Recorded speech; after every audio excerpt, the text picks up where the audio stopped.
Desa Merah Putih meninggal dunia saat menjalani latihan militer. Selain evaluasi dan menghentikan latihan militer ini, desakan untuk mengusut kasus juga muncul agar penyelenggara latihan militer bertanggung jawab. Kita bahas bersama peneliti Posdam Universitas Andalas Ferry Amsari dan tenaga ahli utama Bakom RI Hariko Wibawa Satria. Selamat petang semuanya. Selamat petang, Mbak Cindy, Mbak Mas Cindy. Hariko. Selamat sore, Bang Ferry. Mas Hariko, sekarang desakan bukan cuma soal menghentikan latihan, tapi juga pertanggungjawaban.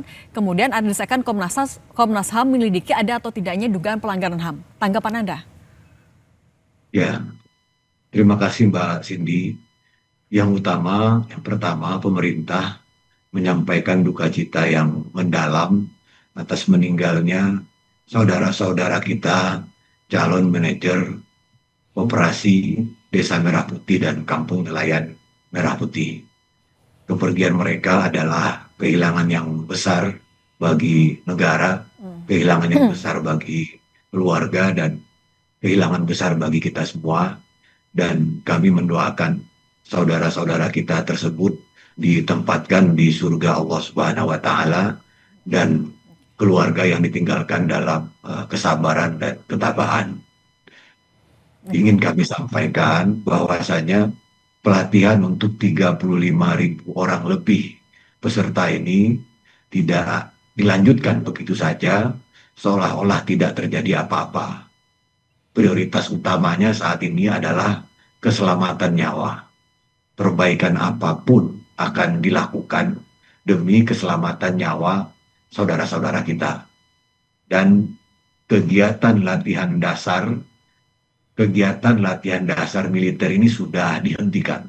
Sekarang berganti dengan pembekalan bela negara dan manajerial. Materi teknis, kemudian materi taktis militer juga sudah dihilangkan, termasuk kegiatan menembak dan kegiatan-kegiatan terkait fisik yang militer lainnya. Bedanya hanya di penghilangan untuk militer itu aja, atau ada apa lagi Mas Hariko? Bagaimana Mbak Cindy? Bedanya dengan pembekalan bela negara tuh apa? Hanya dihilangkan militernya atau ada faktor lain yang juga beda? Ya, kemudian dengan aktivitas fisiknya itu terkait kebugaran saja, yaitu senam pagi dan jalan kaki. Dan aktivitas senam pagi dan jalan kaki pun menyesuaikan dengan kondisi fisik peserta. Dan kami pemerintah memohon maaf atas musibah ini. Dan sejak awal memang yang diutamakan dalam pelatihan ini adalah terkait dengan integritas atau kejujuran, kemudian kemampuan manajerial, kemudian intelektual. Dan memang para peserta ini sangat beragam. Oleh karena yang diutamakan adalah hal-hal yang terkait dengan integritas, kejujuran manajerial, dan cita tanah air, maka saudara-saudara kita yang disabilitas, kemudian ibu hamil, dan lain sebagainya, itu juga bisa ikut dalam pelatihan ini. Oke, saya minta tanggapan Bung Ferry dulu kalau gitu, sampai situ dulu Mas Hariko. Baik, cukup nggak Bung Ferry ketika evaluasinya pergantian atau penyesuaian skema? Ya, pertama tentu saja apresiasi ya, pemerintah mau minta maaf itu satu hal yang luar biasa. Artinya mengakui ada yang salah dari program ini. Tapi tentu tidak bisa sekedar minta maaf karena ini pemerintah ya. Bagi saya ada disorientasi yang luar biasa dalam program ini. Kita punya Menteri Koperasi, Kementerian Koperasi begitu ya, tetapi pelaksanaan sistemnya dilaksanakan oleh Kementerian Pertahanan. Ini bagi saya aneh, dan apa yang terjadi dengan 5 korban nyawa ini adalah bukti bahwa berbagai program pemerintah itu tidak matching dengan gagasan dan konsep ketatanegaraan yang ada. Dan tidak bisa sekedar minta maaf, ini evaluasi harus ada dan dilakukan untuk memastikan tidak berulang kembali hal-hal yang kemudian tidak sesuai dengan aspek dan kebutuhan dari program-program pemerintah yang ada. Bagi kita semua, langkah-langkah pemerintah yang jauh dari kompetensi sesungguhnya, itu pertanyaan yang selalu menggelayut di kita. Karena biasanya program-program pemerintah kurang planning ya, tidak direncanakan dengan baik. Begitu sudah jatuh korban, barulah kemudian ada upaya perbaikan-perbaikan. Nah berarti tapi Bung Harusnya Ferry, sorry, pematangan, sebentar Bung Ferry, tapi berarti perbaikan yang sudah dilakukan sekarang sudah cukup atau sebenarnya masih belum optimal juga? saya pikir harusnya dilakukan evaluasi maksimal ya, dihentikan terlebih dahulu, diketahui permasalahannya, apa yang tidak cocoknya. Sekarang kan program ini menjadi bahan tertawaan oleh banyak orang ya. Ini orang yang akan ngurus koperasi dalam bentuk warung gitu ya. Tapi dilatih militer bahkan semi tempur, dan mereka mencoba mengaitkan apa Oke. korelasinya menjaga warung, memanajer Hmm. program warung, ternyata dilatih militer bahkan angkat senjata, itu Oke. tidak nyambung sama sekali. Pasti ada yang salah di tingkat dasar awal. Oke. Bahkan bagi saya ini rencana militeristik yang tidak sehat. Hmm. Di semua ruang sipil harusnya program pendidikan, pelatihan ya pelatihan yang berkaitan dengan sipil, bukan dikaitkan semua hal dengan disiplin militer. Oke, Militer kalau itu disiplinnya beda dengan disiplin sipil, sehingga program pelatihan ini tidak cocok bagi saya. Nah, harusnya dihentikan oke untuk harus dilakukan perbaikan. harus perbaikan dihentikan. Tapi kalau menurut Anda Bung Ferry, sebenarnya siapa yang harus tanggung jawab? Tapi jangan dijawab dulu. Kita akan sambung lagi usai jeda, tetap bersama kami di Kompas Petang.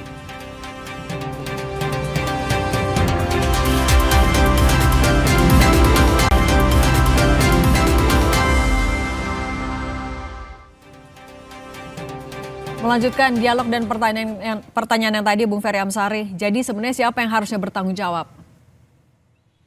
Kalau di dalam tata kelola pemerintahan ya, tentu saja yang paling bertanggung jawab adalah presiden karena dia kepala pemerintahan gitu ya. Namun kalau dilihat teknis tentu harus ada menteri tertentu yang bertanggung jawab di ruang ini. Kalau kemudian pelatihan dasar ini berkaitan dengan Kementerian Pertahanan, tentu saja Menteri Pertahanan harus diambil pertanggungjawabannya kenapa konsep koperasi dijadikan latihan semi militer seperti ini. Karena tentu saja antara konsep pelatihan dan orang yang akan menerima pelatihan tidak menyambung, sehingga kelemahan fisik mereka akan menjadi terdampak dengan daya latihan yang berat itu. Oke. Nah, ini perlu ditelusuri ya, tetapi bagi saya seluruh program pemerintah tentu kepala pemerintah yang bertanggung jawab. Oke, kalau gitu Mas Hariko, ketika pertanggungjawaban itu juga didesak oleh lembaga pengawas, oleh DPR, apakah Anda juga sebenarnya mendorong juga agar investigasi itu dilakukan secara terbuka? Terima kasih Mbak Cindy. Sejak awal sampai sekarang terus dilakukan evaluasi yang menyeluruh. Dan bahan-bahan evaluasi kita termasuk dari dialog-dialog yang dilaksanakan oleh Kompas TV seperti ini. Karena itu kami mengucapkan terima kasih atas masukan dari Bang Ferry, kemudian kritik-kritik. Kami juga sangat berterima kasih atas kritik dan saran dari DPR, dari para dokter, dari pakar pendidikan, dari wartawan, dan netizen.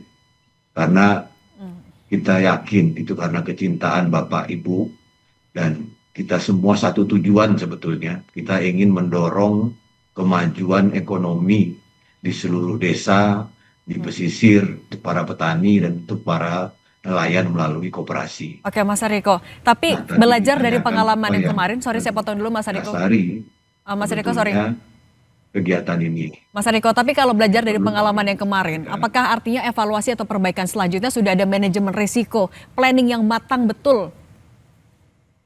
Iya, karena itu tidak ada sama sekali aktivitas ya fisik taktis yang terkait dengan militer. Aktivitasnya hanya kebugaran. Kebugaran itu adalah jalan kaki dan senam pagi. Dan untuk jalan kaki dan senam pagi itu juga harus menyesuaikan dengan kondisi peserta. Tapi Mas Karena itu Hariko, dibutuhkan. sorry, ini juga jadi pertanyaan, kenapa hal ini tidak dilakukan dari awal? Jadi sekali lagi kami sampaikan, sejak awal sudah dilakukan cek kesehatan kepada para peserta. Kemudian juga sejak awal kegiatan juga sudah menyesuaikan dengan kondisi fisik peserta.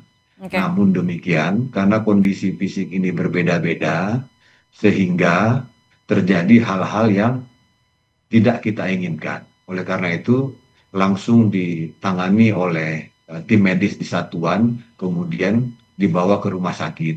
Oke.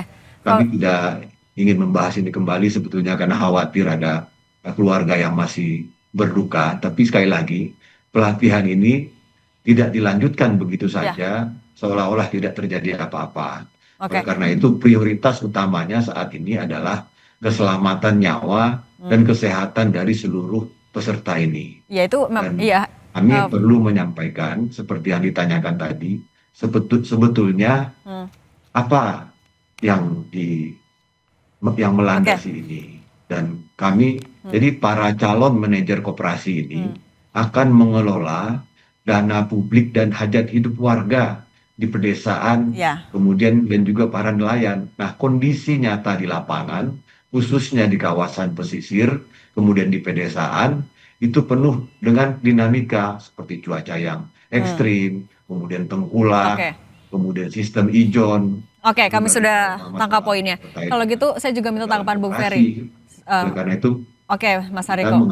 pelatihan. Oke, Bung Ferry, tapi ketika misalnya salah satu tantangannya tadi katanya adalah adanya dinamika, perbedaan kondisi nantinya di masing-masing daerah. Kalau gitu harusnya kayak gimana pelatihannya agar hal-hal itu bisa diantisipasi juga? Ya, pertama saya ini kan kebetulan anak kampung ya. Cuaca ekstrim seperti apa di kampung, lebih ekstrim di kota-kota gitu ya. Kalau kampung yang saya pahami ya lebih sejuk, lebih tenang, lebih damai. Sehingga korelasinya dengan kedisiplinan militer tetap sesuatu yang tidak masuk akal. Cuaca itu apa hubungannya dengan angkat senjata ya? Saya lihat pelatihannya juga pegang kopor senjata dan segala macamnya. Itu tidak ada korelasi dengan pola manajemen koperasi yang baik, yang sehat. Yang harus didukung mestinya Mas Hariko adalah soal integritas, kedisiplinan, menata keuangan, gitu ya, memastikan bagaimana kemudian tata kelola manajemen yang betul-betul lebih baik. Saya pikir karena ini koperasi tidak bisa konsepnya trial and error ya. Begitu ada error yang terjadi, diperbaiki dengan di trial kembali, lalu error terjadi, trial lagi. Yang perlu dilakukan betul-betul manajemen, evaluasi yang sangat baik agar kemudian program berjalan dengan baik. Harus dipahami bahwa program ini kontroversial dan tidak boleh kemudian program yang kontroversial dijalankan dengan cara-cara kontroversial. Jadi makanya perbaikan permasalahan di mata publik. Makanya perbaikan dan pertanggungjawaban itu juga dinanti dan juga ditagih oleh publik. Mas Hariko, Bung Ferry, terima kasih sudah berbagi bersama kami. Terima kasih semuanya. Bang Ferry, Terima kasih Mas Hariko.